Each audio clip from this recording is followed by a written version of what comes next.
قبر کی جو پہلی رات ہوتی ہے نا، مردے کے لیے سب سے مشکل رات وہی ہوتی ہے۔ آقا علیہ الصلوۃ والسلام نے ارشاد فرمایا کہ جب مردے کو قبر کے اندر رکھ دیا جاتا ہے اور لوگ مٹی دے کر جیسے ہی اس کی قبر سے تھوڑی دور کو ہٹتے ہیں، آقا علیہ السلام نے فرمایا کہ قبر کے اندر دو فرشتے آتے ہیں جن کا نام، ایک کا نام منکر ہے، دوسرے کا نام نکیر ہے، اور سب سے ڈراؤنی اور سب سے خطرناک اس کے لیے جو رات ہوتی ہے وہ قبر کی پہلی ہی رات ہوتی ہے۔ اور آ کر اس سے ایک سوال کرتے ہیں، اچھا یہ عجیب بات یہ ہے کہ چاہے ٹائمنگ کوئی بھی ہو، یعنی مردے کو قبر میں رکھنے کا وقت کوئی بھی ہو، اس کو عصر کا بعد یعنی ایک ہلکا سا اندھیرا سا ہو جاتا ہے، وہ والا جو ٹائم ہوتا ہے نا، وہ اس کو محسوس ہو رہا ہوتا ہے، اور قبر میں فرشتے آ کر اس سے سوال پوچھتے ہیں۔ تو پہلا سوال تو عام طور سے آپ لوگوں کو پتہ ہی ہے، پہلا سوال پوچھتے ہیں من رب کا، تمہارا رب کون ہے، ما دینو کا، تمہارا دین کیا ہے، ما کنت تقول فی شان حاضر رجل، بتاؤ آقا علیہ السلام کی شان کے بارے میں تمہارا کیا عقیدہ تھا۔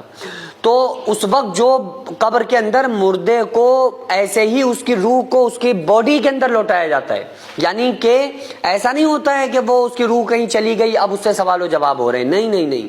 قبر میں اس کی باڈی کے اندر، اس کے جسم کے اندر اس کی روح کو واپس لوٹایا جاتا ہے، اور اس کے جسم کے اندر روح کو لوٹا کے اس سے پھر سوال و جواب پوچھے جاتے ہیں، اس سے